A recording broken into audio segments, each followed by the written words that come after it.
كردي بانقوازيام تەڤایی کوردارە هەیە کوردێ بشەڕەف و ناموس ئێگۆ ئیرۆ ناوێ کورداتیە سەرە ئێگۆت بێ ئەس کوردم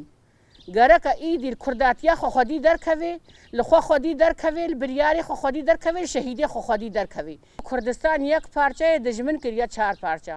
ئەم وەکە گەلێ ڕۆژ ئاڤا ئەم حاجەتی وا ئەنتیخاباتانە گۆ ئیرۆ مڵەتێ ما جهێ خۆت بەرلەمانێ ترکی دەبگرێ ئەو ژی ببێ خۆدی بریار ئەم کورد ئیدی بەسەمە حتا کەنگی ئیدی ئەمێ بندەست من حتا کەنگی ئیدی ئەمێ قەتل عامە بە دەرباسن و ئیدی بەسە ونجی دەونگێ خۆ بدنە هەدەپێ ئیرۆ هەدەپێ چاوێ مەیە ڕحێ مەیە ئیرۆ هەدەپێ ناسنەما گەلێ کووردە گەرەکە هەر کەس لێ هەدەپێ خۆدی دەرکەوێ دەنگێ خۆ بدێ هەدەپێ بسەر بکەوێ ئیدی کەس دەنگێ خۆ نەدێ دەولەتە ترک دەولەتەکە داگرکەرە ئەردۆغان دەولەتەکە ینی ڕۆژە خۆدێ خۆلیاقەتە دەولەتە ترکیە خۆسەر دەولەتە دێ ژیانکردن لەسەر قەتل عامە خۆ دێ ژیانکردن ئیدی بەسە کوردێ مەبەرە دەنگێ خۆ نەدنە ئەردۆغان دەنگێ خۆ بدنە خوا دەنگێ خۆ بدنە کورداتیە دەنگێ خۆ بدنە شەهید وەختێ ئارامی لە باکوڕێ کوردستانی چێبێ ڕۆژ ئاڤاژی چێبێ وێل باشوورجی چێبێ وێل ئەیرانێژی چێبێ وێل هەر دەڤەری چێبێ ماشبەر چ نەخوا دەولەتە ترک ئێریشی مەتکێ ناخوازێ ئارامی لە مەنتیقەکێ چێبێ ji بۆ خاتێ گۆلجەمویژی چێ نەبێ بەسە ئیدی بەر دەنگێ خۆ بدنەخوا وەقاتێ گۆلوێدێ ئارامیک چێبێ وەقاتێ لوێدێ بەرلەمانیە مە چێبن وەقاتێ گۆلوێدێ گەلێ مە ببێ خۆدی بریار لێدێ ژیوێ ئارامی چێبی ئەم هەموو هەفتوو بەگرێدانی کوردستان یەک پارچەیە دەولەتێ دنیای ئەم کردنە 4 پارچە سینۆر نەقەبە کوردا دەنینن بەس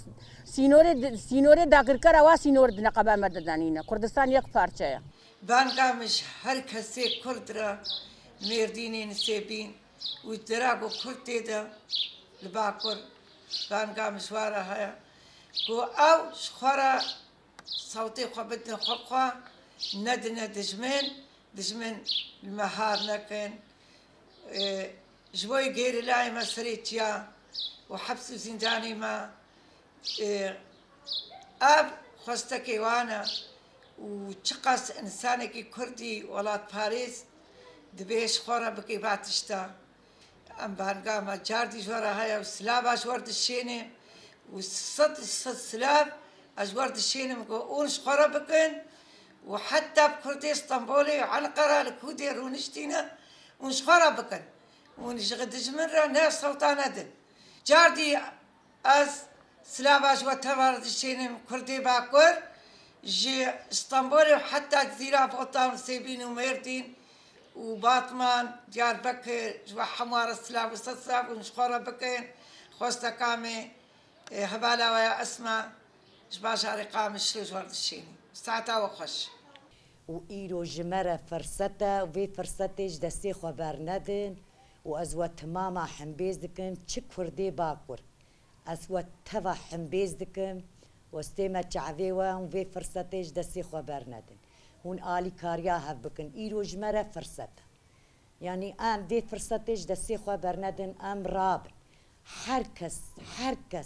kes destê hev bigirê û hevdû hembêzkê û rabin bi hev re yek destî yek dengî bakin û bi hev re rabin û alîkariya hev bikin û vê firsetê keda xwe bernedin û ez hêvî dikim westê me çavê we ji we spas dikim wez gelekî ji we yanî çavê min ji we tije dibe û ez gelekî ji we piştrast im û ez zanim yanî hûn ê her kes rabin Kurdê me yî Bakur hûn tev de jî ser serê me ser çavê me hûn tev de destê hev bigirin hûn alîkariya hev bigirin ez vê hêviyê ji we dikim û ji vir heya wir ez ji we hêvî me got hûn tev de rabin vî karê xwe hûn tev de rabin û alîkariya hev bikin û bi hev re û destê hev bigirin تأثیرا باکوور وێ گەلێکی ڕۆژئاڤاژی بێ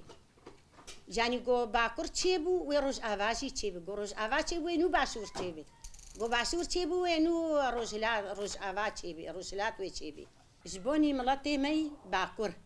ji bonî ehlîtiya me wexta gul min pirsin bê yadê tu çawayî me dikê tu çawayî xaltîkê tu çawayî ber ew piştgirtiya wa ji hevdû re hebe ez zanim got piştgirtiya wa ji wê kezeba me re ye mane eqa şehîd me danîne me laşê wa jî nedît me got xem nakê mane ev çend şehîdê me hene 24 şehîd me ji Mertin ev ê me hene xisûsî ê mala xalê min in mala مالا آمي من إيجو شهيد كتنا برا بشقرتيا هفدو بكن تشتك بواناي تشت بواناي خدي وكيل وي حموجي بشقرتيا واكن وي سركفتني واجبي ويا مجيبي برا آري كاريا ما بهفدورة هبي تشل باكر وتشل باش ولا سينور نقب عمدا هايشي عشي ما السينور راجينينا